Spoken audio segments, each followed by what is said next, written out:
If you're a man over 60 and you've been told it's normal to wake up 3 or 4 times a night just to pee, I'm here to tell you that is a lie. It is not normal. It is not harmless. And the real reason it's happening might shock you, because there's one simple habit, something you do every single day without even thinking, that is quietly inflaming your prostate, disrupting your sleep, and slowly eroding your quality of life. And yet, no one is warning you. Not your friends, not your family, and sadly, not even your doctor. I'm Dr. Mohit Kara, a physician and men's health specialist with over 30 years of experience treating prostate problems, erectile dysfunction, low testosterone, and everything that affects a man's vitality. I've helped thousands of men in their 60s, 70s, even 80s reclaim their strength, confidence, and independence. And today, I'm going to help you. See, most men think their prostate gets bigger just because they're getting older, but that's only half the truth. What if I told you that your age isn't the main problem? That this one overlooked daily behavior is triggering a silent inflammation that causes urgency, dribbling, and all those frustrating late-night bathroom trips? Stay with me, because in the next few minutes, I'll reveal what that habit is, why it's so dangerous, and how to stop it naturally, without medication or surgery. I'll also show you a 15-second bedtime ritual my patients use to sleep through the night and finally feel like themselves again. Before we begin, if you haven't subscribed yet, I encourage you to hit that button and turn on the bell, so you never miss another prostate health tip made specifically for men over 60. And if this message speaks to you, type 1 in the comments. If not, type 0, so I know how to better serve you. Let's begin with the first hidden habit, one that most men think is helping their prostate, when in reality, it's making things worse. If you've ever cut back on drinking water at night to avoid waking up, you need to hear the truth behind this dangerous misunderstanding. Habit number 10. Cutting back on water to avoid nighttime urination. I can't tell you how many times I've had men in their 60s, 70s, even early 80s sit in my office and proudly tell me they've started drinking less water in the evening so they won't have to get up and use the bathroom at night. And every time, I gently shake my head and say, I know you mean well, but that habit may actually be making your symptoms worse. It sounds logical, right? Less water means less urine, fewer trips to the bathroom. But here's the part no one tells you. When you cut back on water too much, especially later in the day, your urine becomes more concentrated. It turns darker, more acidic, and more irritating to your bladder. That irritation creates pressure. That pressure pushes against your already sensitive prostate. And the result? You may actually feel the need to urinate more frequently, not less. When the bladder is constantly exposed to concentrated urine, it becomes agitated and overactive. It sends premature signals to empty, even when it's only half full. And that's exactly why so many men wake up at 1 a.m., then 3 a.m., then 5 a.m., running to the bathroom with urgency, only to pass a small trickle. It's frustrating. It's exhausting. And it slowly chips away at your confidence and quality of life. I've had patients nearly in tears telling me they just want one full night of sleep again. I understand. I truly do. But the answer isn't to deprive your body of water. In fact, dehydration is one of the most overlooked triggers of prostate inflammation. Without enough water, your body can't flush out toxins, your tissues swell, and healing slows to a crawl. So, what should you do? It's simple, really. Hydrate consistently throughout the day. Don't wait until you're thirsty. That means you're already behind. Instead, sip small amounts regularly from morning until early evening. Aim for light, clear urine.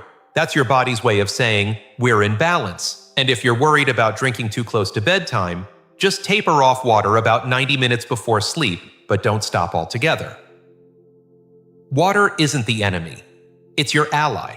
It's the most natural, accessible tool you have to calm the bladder, reduce prostate pressure, and sleep through the night peacefully. Now, you might be wondering, if cutting back on water makes things worse, what about sitting for long periods of time? Could that quiet afternoon on the recliner actually be fueling your prostate problems too? Let's take a closer look. Habit number 9. Sitting for long periods without movement. I remember one of my patients, a retired school principal named Frank. He told me he spent most of his days sitting, watching TV, reading the newspaper, or working on puzzles at the kitchen table. "Doc," he said with a chuckle, "I earned this rest." And he had. But what Frank didn't realize, what most men don't realize, is that too much sitting, especially as we age, quietly works against our prostate health. Here's what happens. When you sit for long periods, especially without standing or stretching, you place constant, low-level pressure on your pelvic region. That pressure reduces blood flow to the prostate. And when blood flow slows, inflammation builds. The body can't deliver nutrients as efficiently. It can't carry waste away. The tissues around your prostate start to swell, and you may begin to notice more urgency, a weaker stream, or even discomfort when you sit. It doesn't happen overnight, and that's what makes it so dangerous. It creeps in slowly. A few bathroom trips here, a restless night there, a growing feeling that something just isn't right. I've seen it so many times. Men who feel trapped in their chairs and then become trapped in a cycle of worsening symptoms. The truth is, our bodies were designed to move. Movement isn't just about fitness or losing weight, it's about circulation, it's about energy. And for men over 60, it's one of the most powerful ways to protect the prostate. The good news is, you don't need a gym membership or fancy routine. One simple rule can make all the difference. Every 30 minutes, stand up. That's it. Just stand, stretch your arms, take a few steps, look out the window. Set a gentle reminder if you need to. These micro movements release pressure, restore blood flow, and signal to your body that it's still active, still vital, still alive. Frank took that advice to heart. He set a timer and started moving every half hour. Within 2 weeks, he was sleeping better. Within a month, he said he felt lighter, more energized, and more in control. So if you're spending long hours sitting, whether it's watching sports, reading, or even just relaxing, remember, a still body invites silent problems. A moving body invites healing. And speaking of hidden troublemakers, there's another one that often sneaks into your routine, your morning coffee. Could that innocent cup be irritating your prostate more than you think? Let's dive in. Habit number 8, overconsumption of caffeine. I'll be honest with you, this one hits close to home. I love the smell of fresh coffee in the morning. That first warm sip can feel like a small gift, and for many of the men I see, especially those who are retired and finally enjoying slow, quiet mornings, that daily cup of coffee becomes almost sacred. But here's what I've learned after decades of treating prostate issues. Too much caffeine, even from something as familiar and comforting as coffee or tea, can quietly wreak havoc on your bladder and your prostate. Caffeine is a stimulant. It doesn't just wake up your brain, it wakes up your entire urinary system. It increases urine production and stimulates the bladder muscles, often leading to more frequent urges to go. For a healthy young man, this might be a minor inconvenience. But for someone over 60, whose prostate may already be slightly enlarged, that extra stimulation can push things over the edge. You may find yourself rushing to the bathroom more often, especially in the late morning or afternoon. Or maybe you feel like you're never quite emptying fully. That lingering pressure, the urgency, the occasional dribble, it may all be tied to how much caffeine you're consuming.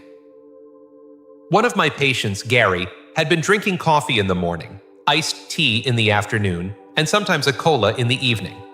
He never thought twice about it. When I asked him to cut back and switch to herbal or decaf alternatives after his morning coffee, he hesitated. "Doc, I've been drinking this stuff for years." I nodded and said, "That may be exactly why it's time to change." Within 10 days, he noticed he wasn't waking up as much at night.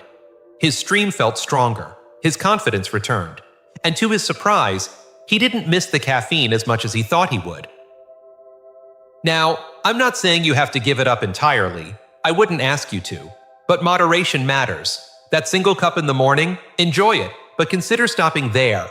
Your prostate and your sleep might thank you. And while we're on the topic of what we put in our bodies, there's another category of food that's even more disruptive to your hormones and prostate than caffeine, and chances are it's on your plate more often than you realize. Let's talk about that next. Habit number 7, eating processed and spicy foods regularly. I had a patient named Bill, 68 years old, who came to me frustrated. He said, "Doc, I've cut back on soda, I'm trying to walk more, but I'm still waking up at night to pee, and it's driving me crazy." I asked him to walk me through his daily diet. He paused, then laughed. "Well, breakfast is usually bacon and eggs, lunch might be a sandwich with deli meat, and I can't give up my spicy chili at dinner." That's when the real conversation began. You see, what many men don't realize is that food isn't just fuel, it's also information.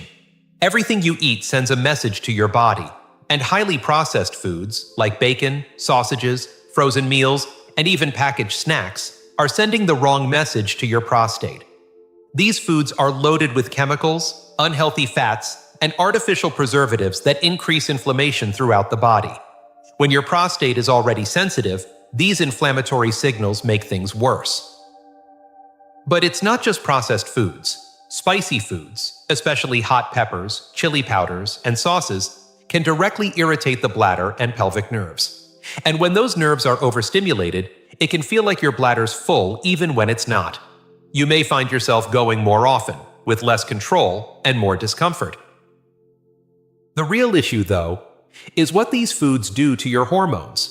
Many processed meals contain trans fats and added sugars that raise estrogen and lower testosterone levels. That hormonal imbalance is a proven driver of prostate growth. So while the connection might not be obvious, your plate could be making your symptoms worse day after day. When Bill swapped his usual meals for more whole foods, like grilled chicken, leafy greens, avocado, berries, and a handful of walnuts, he didn't just feel better physically. He told me, "I feel more like myself, clearer, stronger, more in control." That's the power of eating to heal instead of eating out of habit. You don't need to be perfect, but you do need to be mindful. Start with one change. Cook more at home. Add one anti-inflammatory food per day. Over time, your body will respond. Your prostate will calm, and you'll sleep more soundly. But even with the perfect diet, there's one daily behavior that men ignore all the time, something they think is harmless, but it's like a slow-motion earthquake for the prostate. Let's uncover that next. Habit number 6, holding your urine for too long. It always surprises me how many men brush this off as no big deal.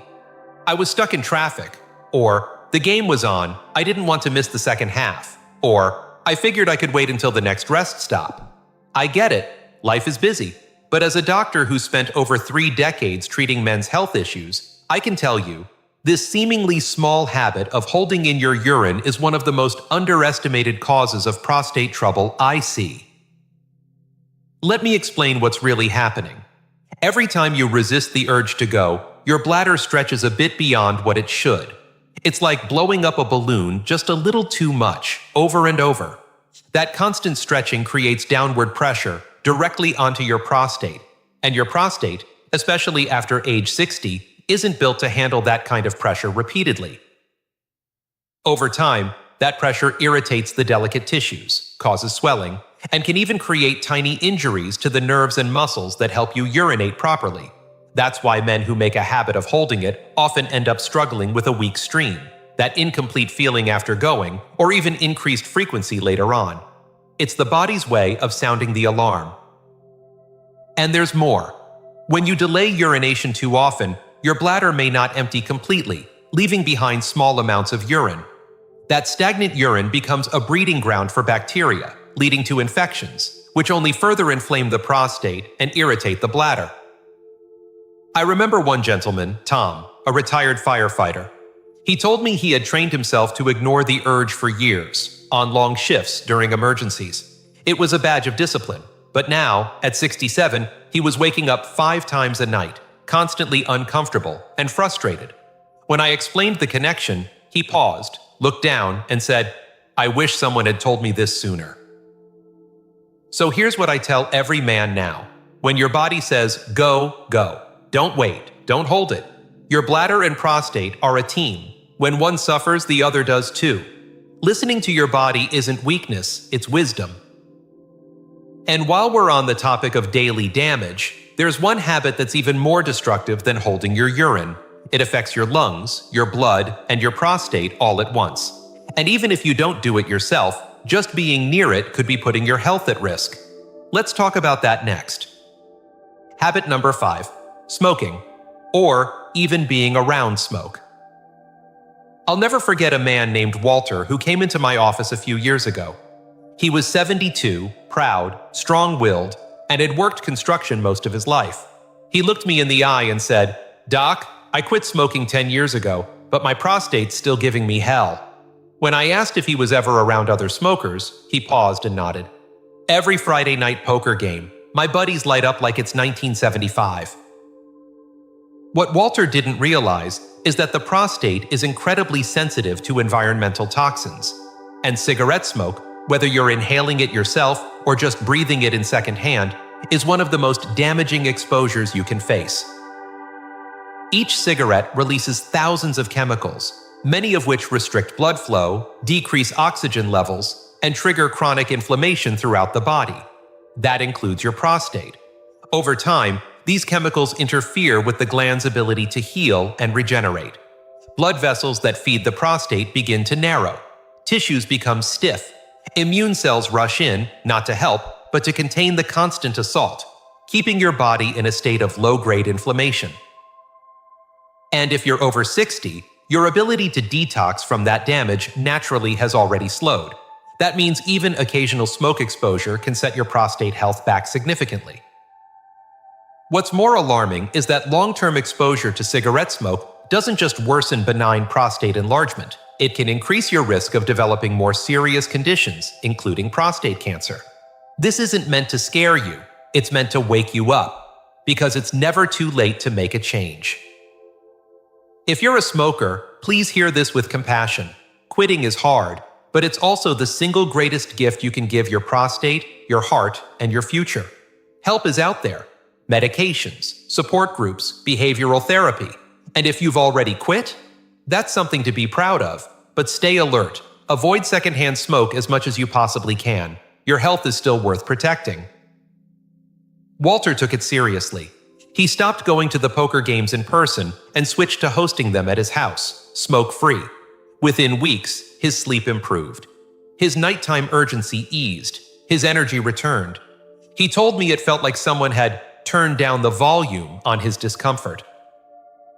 But you might be surprised to know that one of the most dangerous habits of all isn't about what you breathe in, it's about what you ignore. Because too many men treat their bodies worse than their cars.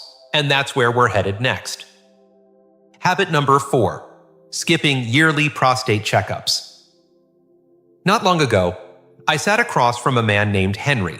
He was 66, well-dressed, polite, and clearly uncomfortable.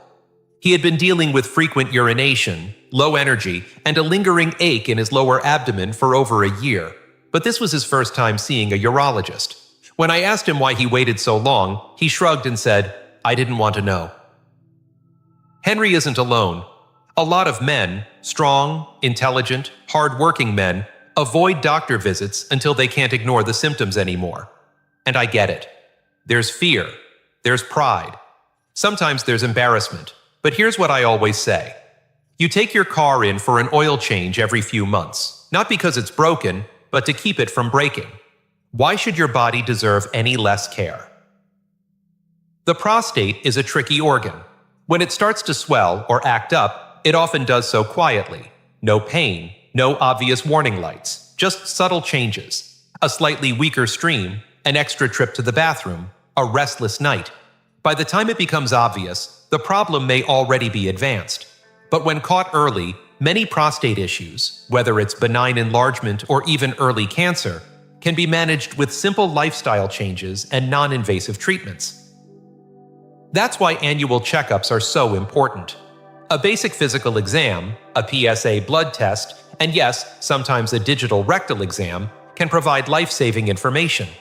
These tools aren't about diagnosing disease. They're about preserving health, giving you the chance to stay ahead of problems, not chase them down later when they've grown too big to ignore.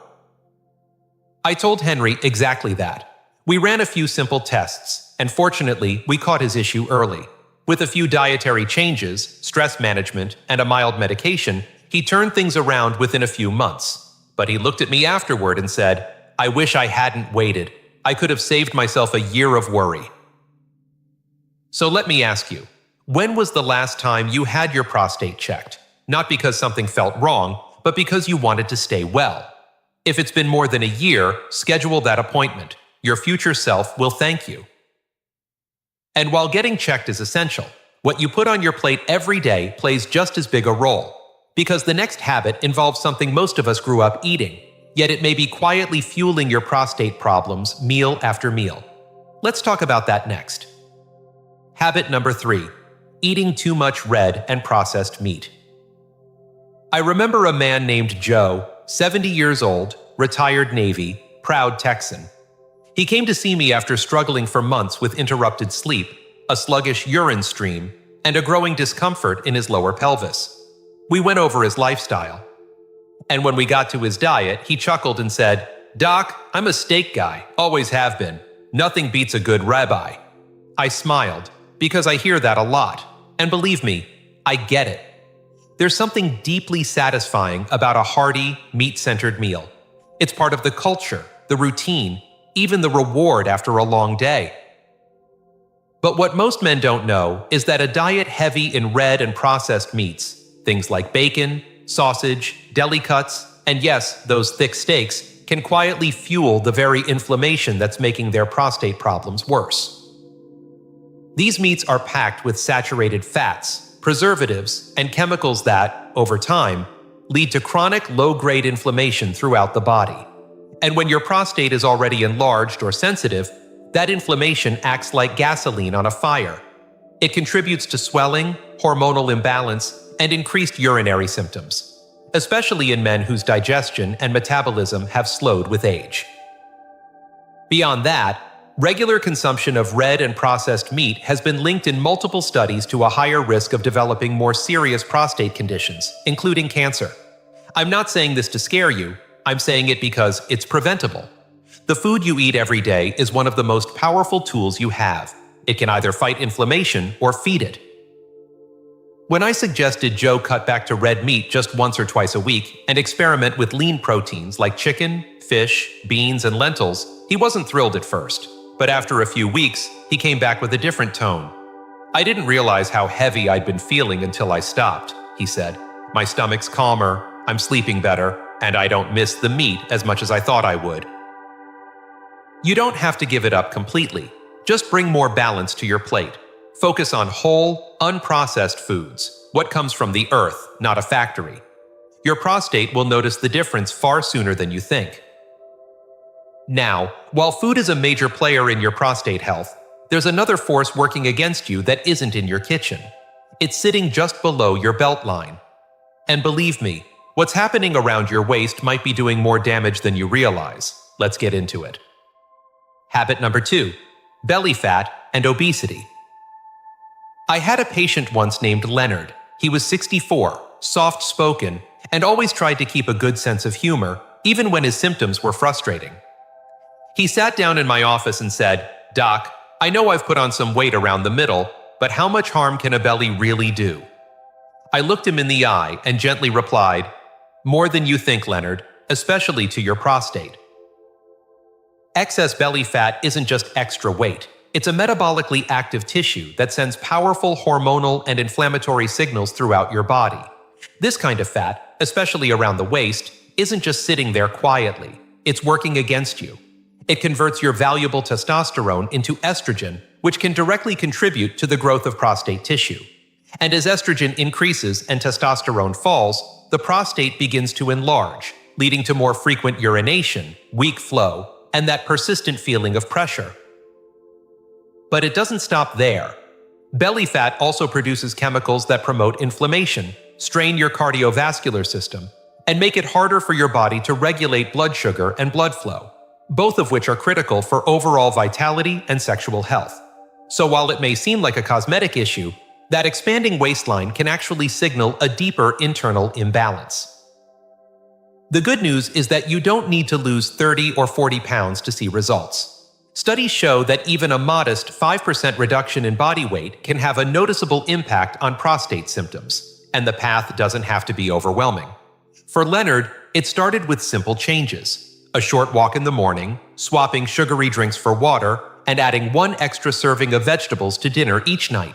In just a few weeks, he noticed he wasn't waking up as often at night and felt more energized during the day. He told me, "It's not just my prostate, it feels like I'm getting a piece of myself back." The truth is, your waistline tells a story, and when you take steps to reclaim it, you're doing far more than losing inches. You're restoring balance where it matters most. But there's still one more habit we need to talk about. It's not something you eat, drink, or do. It's something you live with. And for many men, it's the hidden force driving all the others. It's the silent saboteur of your health, and it's time we name it. Let's talk about it next. Habit number 1. Chronic, uncontrolled stress. Of all the things we've talked about, your diet, your habits, your daily routines, this is the one most men overlook. And yet, it may be the most powerful force affecting your prostate health. I've had patients sit across from me, well-dressed, polite, calm on the outside, but carrying the weight of decades on the inside. One man in particular, Richard, told me, "Doc, I'm not the kind of guy who talks about stress. I just keep moving." And I nodded because I know that story too well. Men, especially those over 60, were raised to keep it all together, to be the rock, to tough it out. But what we now understand, medically and emotionally, is that chronic stress doesn't just live in your mind, it lives in your body. And your prostate, it feels it. When you're under constant stress, your body produces elevated levels of cortisol, the stress hormone. Cortisol fuels inflammation, tightens the pelvic floor muscles, disrupts hormone production, and interferes with sleep. Over time, it lowers your testosterone and increases your sensitivity to pain and pressure in the pelvic region. This creates the perfect storm for prostate problems to develop and linger. You may find yourself clenching your abdomen without realizing it, or tossing and turning at night, unable to relax. Maybe your patience is shorter, your energy lower, your motivation thinner. All signs that stress is quietly wearing you down from the inside. Richard eventually opened up about the pressure he felt, worrying about his family, his finances, his purpose now that he'd retired. And that's when we began to rebuild, not with medication, but with intention. 10 minutes a day of deep breathing, a walk at sunrise, journaling once a week, connecting with friends, and perhaps most importantly, giving himself permission to rest without guilt. Within weeks, his symptoms began to ease. He started sleeping better. His urinary urgency decreased, and he told me, "I didn't realize how much I was holding in until I let it go." Managing stress isn't weakness, it's strategy. It's leadership over your own health. And it just might be the foundation that makes every other habit easier to change. So now we've uncovered all 10 habits, some obvious, some hidden, that silently fuel prostate enlargement and discomfort. But don't let this overwhelm you, because in the closing moments of this video, I want to share something that ties it all together. A simple nightly ritual that takes just 15 seconds, yet has changed everything for so many of my patients. Let's wrap this up together.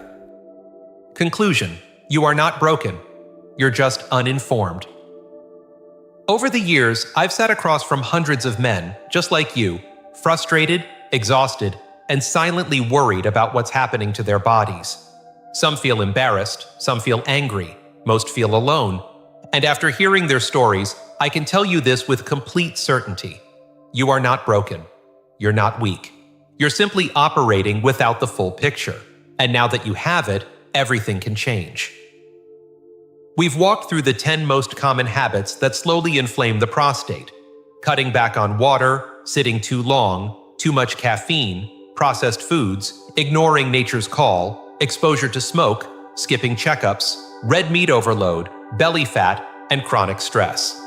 Each of these might seem small in isolation, but when stacked together, day after day, they quietly create the perfect environment for your prostate to swell, your sleep to suffer, and your sense of control to slip away.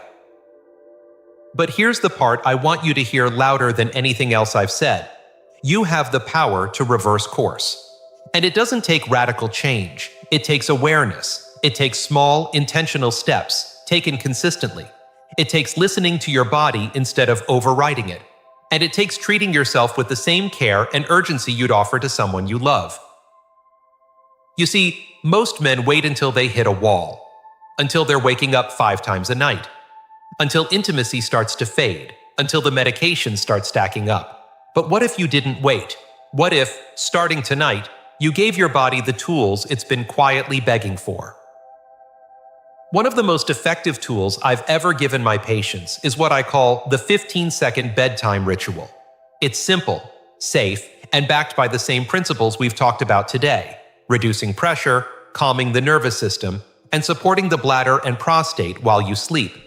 Men who do this nightly have told me they wake up less, sleep deeper, and finally feel in control again. And the best part? Anyone can do it, starting tonight. So here's what I encourage you to do. Go back through the habits we discussed. Choose one that feels doable and start there. Don't chase perfection. Chase progress. You're not too old, and it's not too late.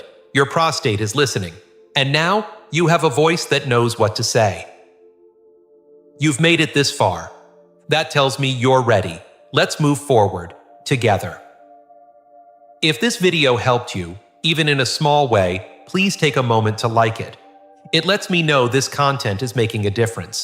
Share it with a friend, a brother, or someone you care about who might be silently struggling. And I'd love to hear from you. Drop a comment below and let me know which habit hit home for you. Your voice matters. If you'd like to support the channel and help us reach more men over 60 with life-changing health advice, consider making a small donation. Every bit helps us create more content just for you. Thank you for being here.